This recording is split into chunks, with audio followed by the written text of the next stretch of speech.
Hello बच्चों, मैं हूं आपका गोलू सर। आज मैं आपके लिए लेके आया हूं अध्याय 5 अनुपात और समानुपात के कुछ महत्वपूर्ण प्रश्न। आज की वीडियो में हम प्रश्नावली 1 और प्रश्नावली 2 के कुछ महत्वपूर्ण प्रश्नों के बारे में पढ़ेंगे। तो शुरुआत करते हैं प्रश्नावली 1 के महत्वपूर्ण प्रश्न क्वेश्चन नंबर 4, जिसमें हमको मिला है गायत्री एक खेत के धान की फसल को 12 दिन में काट लेती है। यदि उसी फसल को महेश 9 दिन में काट सकता है तो बताइए दोनों मिलकर उस फसल को कितने दिन में काट सकते हैं। एक खेत में फसल है जिसको गायत्री 12 दिन में काटती है और महेश उसी फसल को 9 दिन में काटते हैं। तो दोनों यदि मिलकर उस खेत की फसल को काटेंगे तो कितना दिन उनको लगेगा वो हमको बताना है। तो इस प्रश्नावली में जो क्वेश्चन हम बनाने वाले हैं उसके लिए जो सबसे महत्वपूर्ण है वो थ्योरी जमाना है।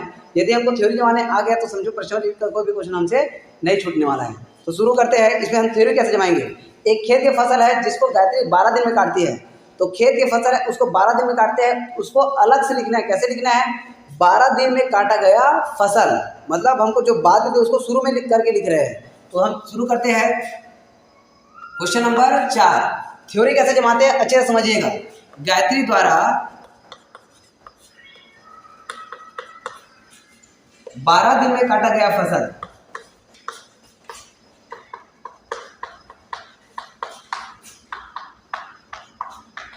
एक देखिए ये बाद में दिया था, फसल शुरू में दिया था, मैंने उल्टा कर दिया। गायत्री द्वारा 12 दिन में काटा गया फसल बराबर 1। अब इसी को हम लिखेंगे, मैं जो कर रहा हूं, गायत्री द्वारा 1 दिन में काटा गया फसल। मैं पूरा नहीं लिख रहा हूं, आप ध्यान दीजिएगा। गायत्री द्वारा 1 दिन में काटा गया फसल तो होगा तो 1/12, मतलब 12 ऊपर था वो आगे कहाँ नीचे। ये तो हो गया गायत्री के लिए। अब हम आते हैं महेश के लिए। महेश द्वारा 9 दिन में काटा गया फसल,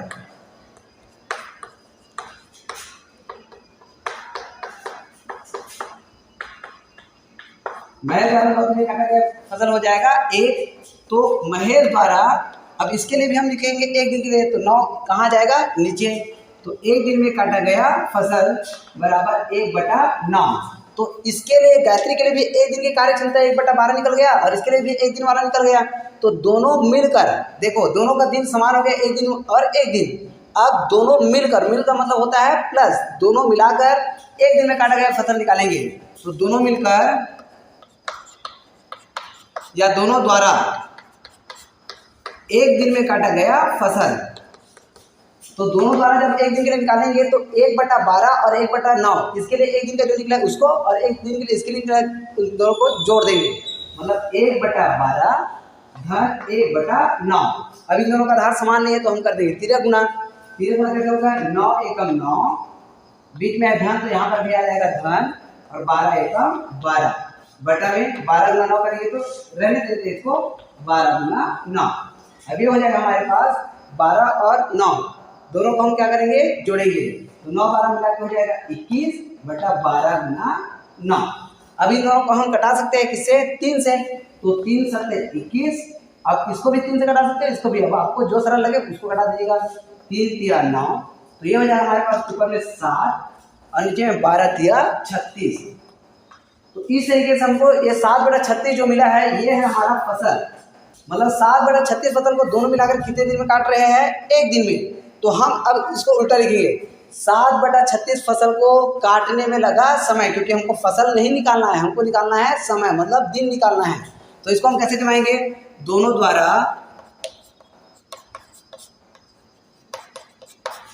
वो जो दिया उसको जमा के लिखे। अब 7/36 फसल को काटने में लगा समय, 7/36 फसल को काटने में लगा समय,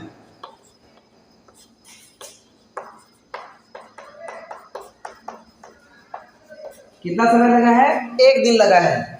तो ये हो जाएगा 1 दिन।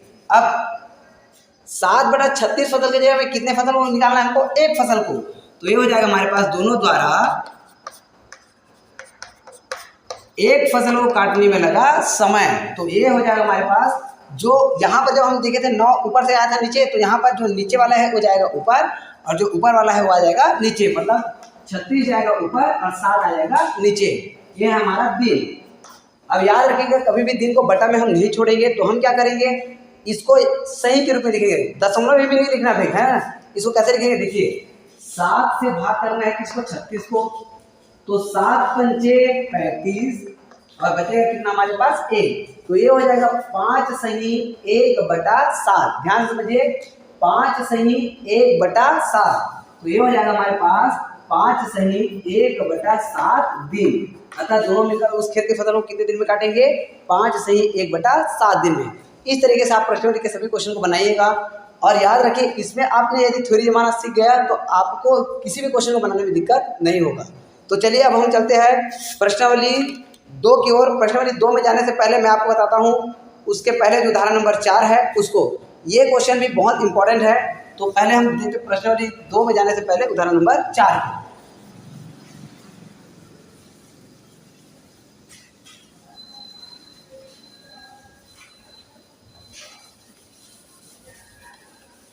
उदाहरण नंबर 4 में बोला गया है एक रेखाखंड है जिसकी लंबाई है 75 सेंटीमीटर और उसको 3 भाग में बांटना है और कितने कितने अनुपात में बांटना है? 3:5:7 के अनुपात में। तो मैं आपको बताता हूँ एक रेखाखंड है जो 75 सेंटीमीटर की टोटल लंबाई है उनका और उनको 3:5:7 के अनुपात में बांटना है। तो रेखाखंड की कुल लंबाई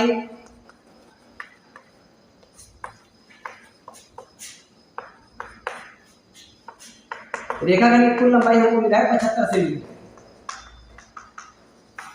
और विभाजित हुआ भाग का अनुपात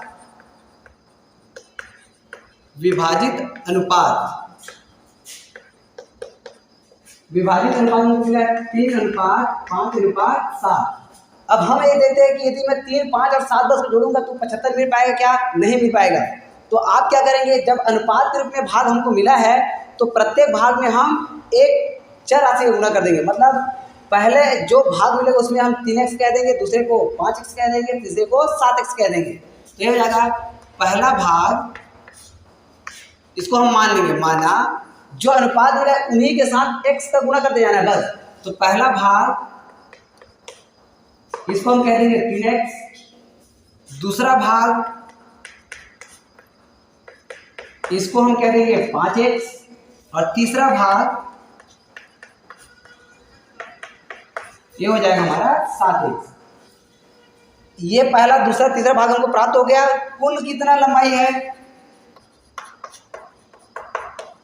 रेखाखंड की कुल लंबाई हमको मिला है 75। अब ध्यान दीजिए ये 75 किससे मिलकर बना है? इन्हीं तीनों से मिलकर बना है। मतलब ये आया कहाँ से? तीनों का योग। तो ये हो जाएगा हमारा 3x धन 5x धन 7x, तीनों मिलाकर टोटल हमको कितना मिलेगा? 75। तो यहाँ से हम मान निकालेंगे किसका? x का। तो ये हो जाएगा 8, 5 और 3 और 5 मिला के 8, 8 में 7 जोड़ेंगे तो 15x। तो ये हुआ हमारे पास 15x बराबर में हमको 75। यहाँ से हम x का मान निकालेंगे, 15 गुणा कर रहा है, इधर जाके करेगा भाग। तो ये हो जाएगा हमारे पास x बराबर 75/15। अब ध्यान देते हैं 15 एकम 15 और 15 पंजे 75, मतलब x मान को मिलेगा कितना? 5। अब इस 5 को हम रखते जाएंगे समीकरण नंबर, या पहला भाग, दूसरा भाग, तीसरा भाग, आप चाहते इसको समीकरण नंबर 1 2 3 रख सकते हो। तो पहला भाग को मिला कितना देखते हैं, पहला भाग बराबर 3 गुणा x, मतलब 3x मान हमने कितना प्राप्त किया है? 5। तो 3 पंजे 15 सेंटीमीटर। पहला भाग को हमने कितना प्राप्त किया? 15 सेंटीमीटर। दूसरा भाग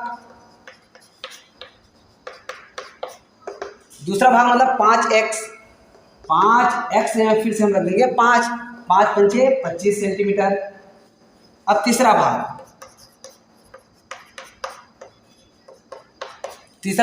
7x, मतलब 7x में आ जाए हमारे पास 5, तो 7 पंजे 35 सेंटीमीटर। इस तरीके से हम उस रेखाखंड को कितने कितने सेंटीमीटर में बांटे हैं? 15, 25 और 35। यदि इसको जोड़ने पर 75 आ गया, मतलब हमारा जो उत्तर है वो क्या रहेगा? सही, यही रहेगा हमारा आंसर। आप लोग जोड़ के देखिएगा 75 आ रहा है कि नहीं। अब हम चलते हैं प्रश्नावली की ओर। प्रश्नावली में हमको मिला है क्वेश्चन नंबर 2, जो एग्जाम के दृष्टिकोण से बहुत ज़्यादा इंपॉर्टेंट रहेगा।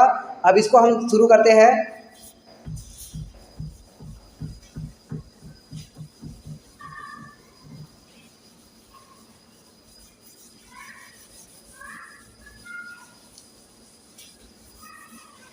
प्रश्नावली 2 का क्वेश्चन नंबर 2 हमको मिला है 3 कर्मचारी ABC के वेतन का अनुपात 2:3:5 है। यदि उनके वेतन में क्रमशः 15%, 10% और 20% की वृद्धि कर दी जाए तब उनके वेतन का अनुपात क्या होगा। अब मैं आपको बताता हूँ इसको बनाना कैसे है। जैसे मैं आपको बोलता हूँ कि आपके वेतन अभी मान लो है 100 रुपये, आपका वेतन कितना है 100 रुपये। ध्यान से समझिएगा, यदि मैं जो बोल रहा हूँ उसको समझ गए तो प्रश्नावली का जो क्वेश्चन है उसको आसानी से बना लोगे। अभी आपका वेतन है 100 रुपये। अब मैं आपको बोला कि आपके वेतन में 10% का वृद्धि हुआ। 10% मतलब 100 का 10, 100 का 10 मतलब 100 गुना 10 बटा 100, प्रतिशत का मतलब बटा में 100 होता है। तो 100 और 100 कटेगा मतलब कितने रुपए का वृद्धि हुआ आपके वेतन में 10 रुपये। पहले आपका वेतन था 100 रुपये, वृद्धि कितने का हुआ 10 रुपये का। तो अब आपके वेतन कितना हो गया, तो पहले था 100 बढ़ा कितना 10, तो टोटल वेतन कितना हो गया 110। मतलब आपको बढ़ा हुआ वेतन निकालना है, उसके बाद पहले वेतन में बढ़े हुए वेतन को जोड़ना है, उसके बाद जो राशि आएगा उनका अनुपात निकालना है। तो चलिए हम शुरू करते हैं। क्वेश्चन नंबर 2, ABC के वेतन का अनुपात मिला है 2:3:5। कर्मचारी ABC के वेतन का अनुपात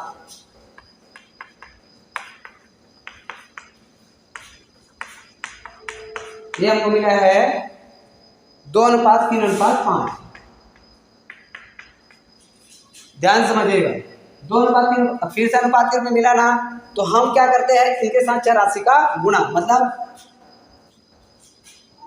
कर्मचारी ए का वेतन कितना हो जाएगा, कर्मचारी ए का वेतन अनुपात में है मतलब एक चर राशि का गुणा, मतलब ये हो जाएगा 2x। कर्मचारी बी का वेतन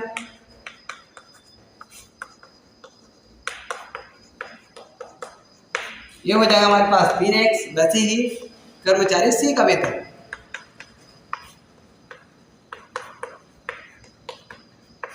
ये मिल जाएगा हमको 5x।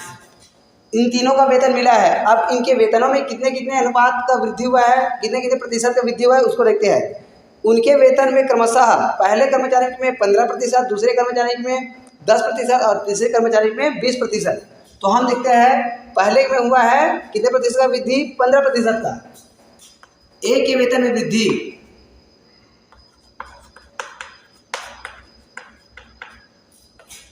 वृद्धि प्रतिशत कितना है, कितना का हुआ है 15% का। ध्यान देते हैं, लेकिन कितने राशि में वृद्धि हुआ है, 2x में वृद्धि हुआ है ना। तो वृद्धि राशि हमको निकालने के लिए क्या करना पड़ेगा, 2x का ये हमको वृद्धि प्रतिशत मिला है और 2x का कितना प्रतिशत, 15%। तो इस तरीके से 2x का मतलब हो जाएगा गुना 15% का मतलब हो जाएगा बटा में 100। अब ध्यान दीजिए हम इसको कैसे घटाएंगे, 2 एकम 2, 2 पंचे 10 और 2 शून्य में 0। अब 5 घटाते हैं, 5 तिया 15, 5 एकम 5 और 5 शून्य में 0। तो हमको टोटल क्या मिल गया, 3x बटा में 10, 3x बटा में 10। अब ध्यान दीजिए, वृद्धि राशि जो है हमारे पास वेतन था 2x और वृद्धि कितना का हुआ 3x बटा में 10। ये हमारा वेतन था, इतने का वृद्धि हुआ। तो मैं बोला था 100 रुपये हमारा वेतन था, वृद्धि हुआ था 10 रुपये का। उसके बाद वेतन कितना निकला, 100 धन 10। वैसे ही वेतन कितना था 2x, वृद्धि कितना का हुआ 3x धन 10। अब ए का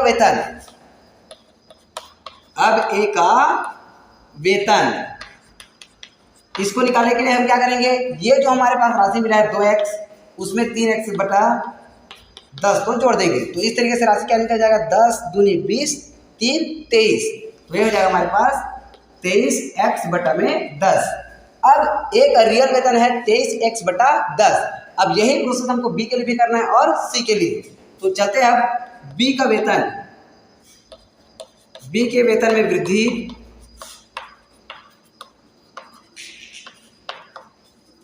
वृद्धि प्रतिशत ये है 10%। बी के वेतन में 10% का वृद्धि हुआ है। अब हम चलते हैं वृद्धि राशि की ओर।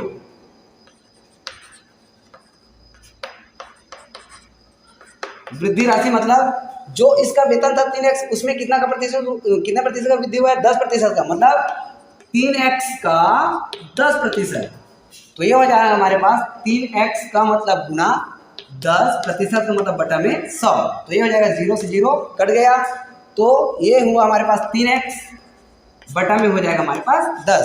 देखो राशि था 3x और वृद्धि हुआ है 3x बटा 10। अब ए का वेतन, सॉरी बी का वेतन, अब बी का वेतन,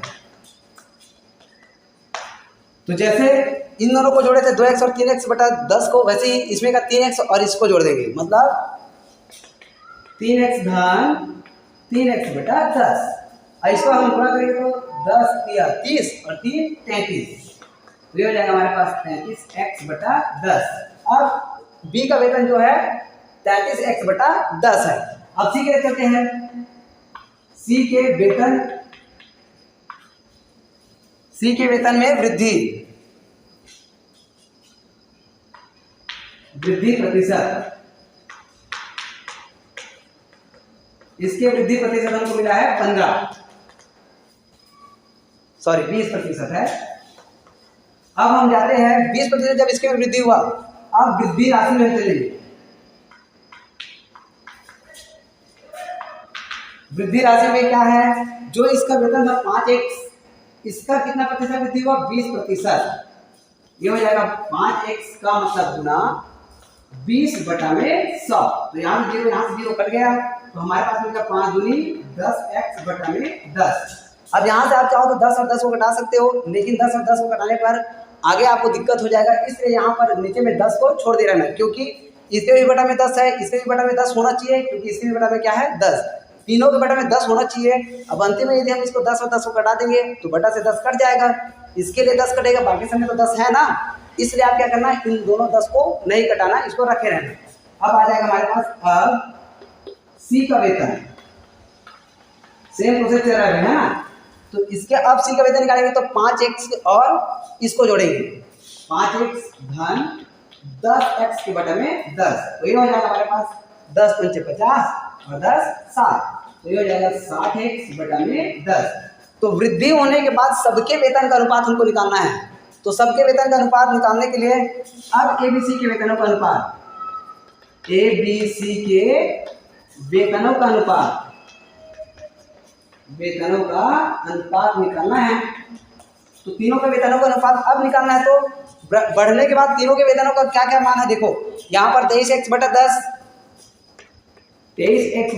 10 अनुपात बी के लिए क्या निकला था 33x बटा 10, 33x बटा 10, और सी के लिए हमने प्राप्त किया था 60x बटा 10। अब तीनों में समान क्या दिखाई दे रहा है, इसके भी नीचे में 10 है, इसके भी नीचे में 10 है, इसके भी नीचे में 10 है, सभी से 10 कट गया, ऊपर से x, यहाँ पर का x और यहाँ पर का x, ये तीनों x भी कट गया, तो अनुपात क्या मिला 23 अनुपात 33 अनुपात 60। तो वृद्धि होने के बाद तीनों के वेतनों का अनुपात हमको मिल जाएगा 23 अनुपात 33 अनुपात 60, ये है हमारा आंसर। इस तरीके से आप अच्छे वीडियो के लिए हमारे इन्हीं तरह का वीडियो में बने रहिए और अपना साथ बनाते रहिए। इन सब क्वेश्चंस को आप ज़्यादा से ज़्यादा बच्चों तक शेयर करिए ताकि उनको ऐसे इंपॉर्टेंट क्वेश्चन मिल सके। Thank you.